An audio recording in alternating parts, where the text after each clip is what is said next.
శ్రీ గురుభ్యో నమః. భక్తులారా, ఆంధ్ర మహాభాగవతం చెప్పుకుంటున్నాం. పోతన మహాదేవి రాసిన నవమ స్కందం నుండి 126వ పద్యం వరకు నేను చెప్పుకున్నాం. ఈ రోజున 127 నుండి కొనసాగిద్దాం. అని శ్రీవల్లభుడు ఆనతిచ్చిన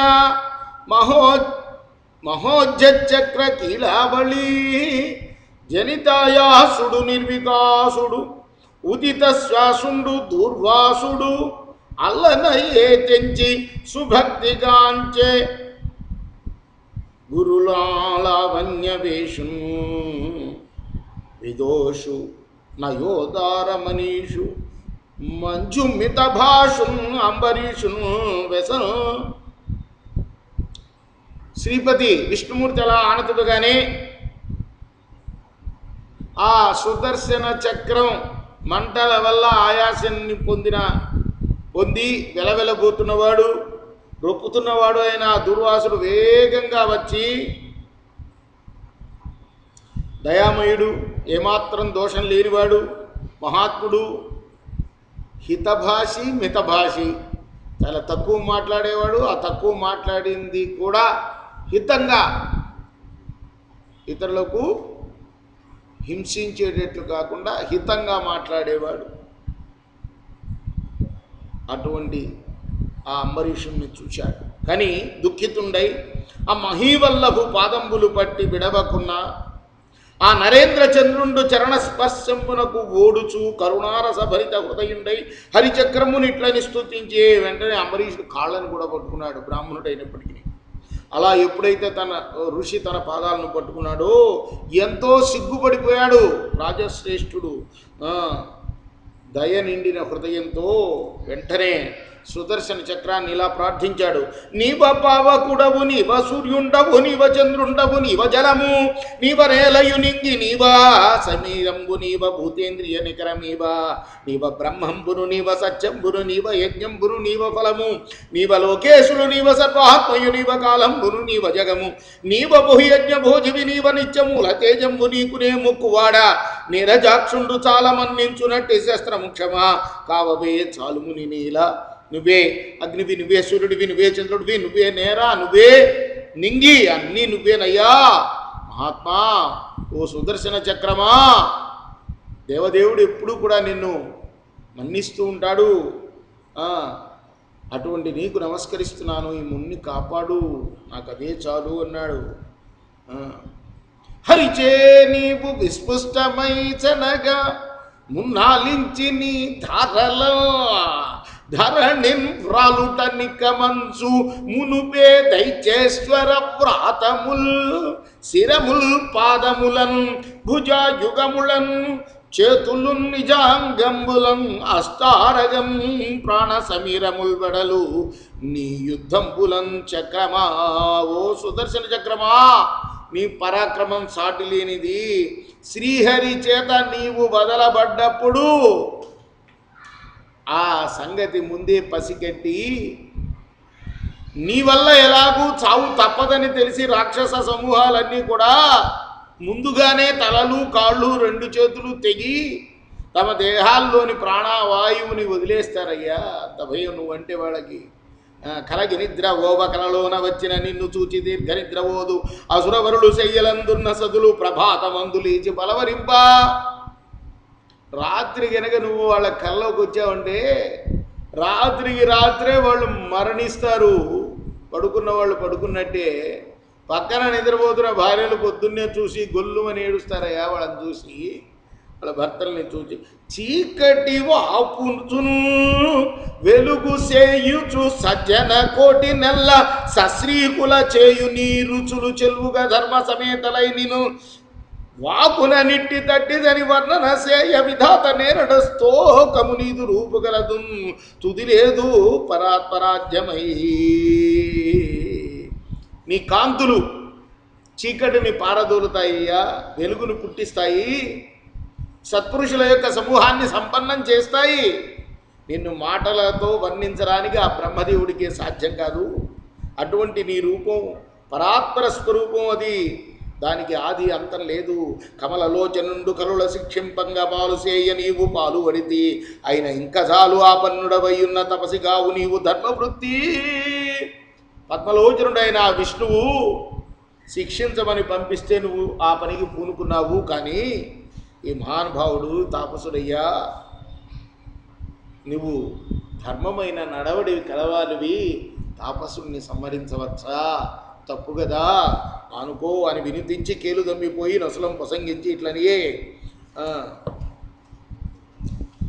నమస్కరిస్తూ ఏ నమస్కరింతు ఇంద్రశాస్త్రవ ధూమకేతువునకు ధర్మసేతువునకు విమల రూపమునకు విశ్వదీపమునకు చక్రమునకు గుప్త చక్రమునకు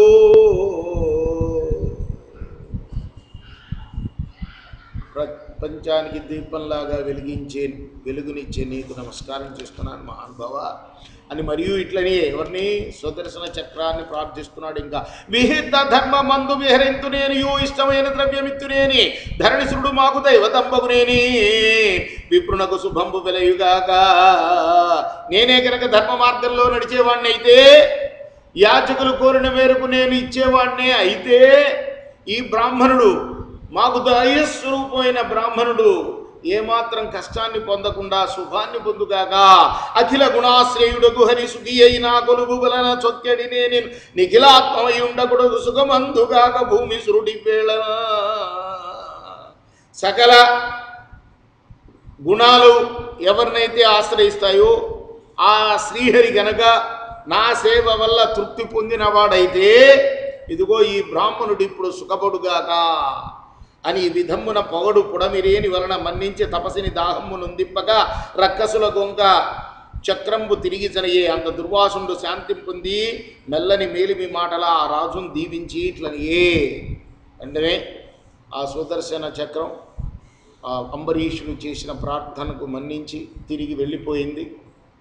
ఆ సమయంలో ఆ దుర్వాస మహాముని రాజును దీవించి ఇట్లా అన్నాడు, నరనాథోత్తమ మేలు చేసిది కదా, నా తప్పు మన్నించి శ్రీహరి పాదాబ్జములింత ముట్టగొలితే ఆశ్చర్యమౌ నెన్నుచో నరుడంగ్రే నిన్ను బోటి సాధులకు తానయ్యుచ్చుటల్ కాచుడల్ సొరిదిన్నైజ గుణంబులై సరసవచ్చుంగాది మిత్రాకుడు రాజశ్రేష్ఠుడా, నా తప్పు కాచి నన్ను రక్షించావయ్యా.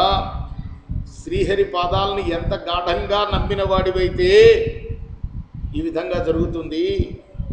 నీ వంటి సాధువులకు ఇదేమీ అరుదు కాదు. కోరింది ఇవ్వటం కాపాడటం అనేవి నీ వంటి సాధువులకు సహజ గుణాలు. అధీనం కాగా ఒక మాటెవ్వని పేరు కన్నములలో వయ్యారమై సోకిన సకలాఘంపులు పల్లటిల్లి తొలగున్ సంభ్రాంతితో అట్టి సత్సుకరన్ మంగళ తీర్థపాదు హరి విష్ణు దేవదేవేశు తానకలంక స్థితి కొల్చు భక్తులకు లేదడ్డంబు రాజాగ్రణి. ఏది అడ్డం లేదయ్యా, ఒక్కసారి ఎవ్వడి పేరు చెవులకు సోకగానే సమస్త పాపాలు పటాపంచలైపోతాయో అటువంటి భక్త సులభుడు మంగళకరుడైన సకల తీర్థాలని తన పాదాల్లో కలవాడైన ఆ విష్ణువుని నిష్కలంక బుద్ధితోటి సేవించే భక్తులకు ఏమి అడ్డము? ఏదైనా వాళ్ళకి జరుగుతుంది. ఏది ఆశిస్తేది తప్పనిసరిగా జరుగుతుంది. వాళ్ళకి అడ్డమే లేదు. తప్పులోగుని చక్ర పావక దాహముంబెడ బాపి తౌ నొప్పు నొప్పు భవద్ధయారస ఓ నరేశ్వర ప్రాణముల్ చెప్పు మున్నును ఓయి క్రమ్మర చేరె ధన్యుడనైతి నీకెప్పుడు శుభమేను కోరెద ఇంక పోయేద పోవరా రాజా. నా తప్పును లెక్క పెట్టకుండా సుదర్శన చక్రం వెదజల్లే మంటల్లో పడి బుగ్గివ్వకుండా నాకు ఆ ప్రమాదాన్ని తప్పించావు మహానుభావ. నీ కరుణారసం అనేది అది నీకే తగిందయ్యా. పోయిన ప్రాణాలు నాకు మళ్ళీ వచ్చాయి, ధన్యున్నయ్యాను. నీకెప్పుడు శుభం కలగాలని కోరుకుంటాను, ఇక వెళ్ళి వస్తాను అన్నాడు దుర్వాసు. అని నవిని రాజముఖ్యుడు ముని వల్ల భూపాదములకు మొక్కికడును మన్నన చేసి ఇష్ట భోజనమునుపుగా పెట్టించే తృప్తుడయ్యా అతను. ఈ మాట రంగానే ఇలా దుర్వాసుడు వెంటనే ఆ అంబరీషుడు ఆయనకి తృప్తిగా భోజనం పెట్టించాడు. ఆ దుర్వాసుడు కూడా తృప్తి చెందాడు. మరియు ఆ మునీంద్రుడు ఇట్లనే కంటిన్నేటికి నిన్ను నీ వచనములు కన్నద్వయ ప్రీతిగా. ఈ రోజుకు చూశానయ్యా నిన్ను, ఎప్పటి నుంచో చూడాలనుకున్నాను, ఈ రోజుకు చూశాను నిన్ను. నీ వచనములను విన్నాను. కర్ణాలకి ప్రీతిగా నువ్వు పలికే పలుకులను విన్నాను. ఎంత వినయం ఒట్టిపడేటట్టుగా మాట్లాడతావు మహానుభావ. నువ్వు వింటిన్నన్నము వండి నీ గ్రహమునన్ వేట్కను ఫలం బట్టే. అన్నం కూడా తిన్నా నీ ఇంట్లో, నీ గృహంలో. ఇంకెంతకన్నా నాకు భాగ్యమా? నేమంటిన్ పోయద నీ చరిత్ర మమరుమర్చుల్ సుఖాసీనులై మింటన్ మేది నిన్న సన్ను తిప్పగలరు ఈ మీద. నరేంద్ర ఈ మీద ఇక్కడి నుంచి మింటన్ మేదిని, మింటిలో ఆకాశంలో దేవతలు, మేదినిలో అంటే ఈ భూమి మీద మనుషులు కూడా నీ చరిత్రను ఎప్పుడు ఎప్పుడు ఎప్పుడు చెప్పుకుంటూ ఉంటారు మహానుభావ. ఎప్పుడు కూడా మనం ప్రతి సంవత్సరం చదువుకుంటాం కదా అంబరీషుడి చరిత్ర, అంబరీషోపాఖ్యానం మాఘమాసంలో మాఘపురాణంలో వస్తుంది అని చెప్పి దుర్వాసుడు అంబరీషుని దీవించి కీర్తించి మింటి తెరువున బ్రహ్మలోకమునకు జరిగే మననే మాఘమాసం పూర్తి చేసాం. అందులో వచ్చింది అంబరీషోపాఖ్యానం. మళ్ళీ ఇక్కడ మనకు భాగవతంలో అదే. మునీశ్వరుడు తిరిగి చనువేళకు 1 సంవత్సరము నుండి వ్రతంబు పరిపూర్ణం అయింది. ఈ విధంగా అంబరీషుడు వ్రతాన్ని పరిపూర్ణం చేశాడు. అవనిసురుడు కుడుగా అతి పవిత్రమైన వంటకంబు భూమి వరుడు కుడిచే తపసినిగులు మాన్పతానెంతవాడను హరికృపా మహత్వం అనుచుతలచి. అవనిసురుడు ఎవడైనా, అవనిసురుడు అంటే అవని అంటే భూమి, భూమి మీద వెలిసిన సురుడు దేవత అంటే బ్రాహ్మణుడు. ఎవరైనా దుర్వాసుడు.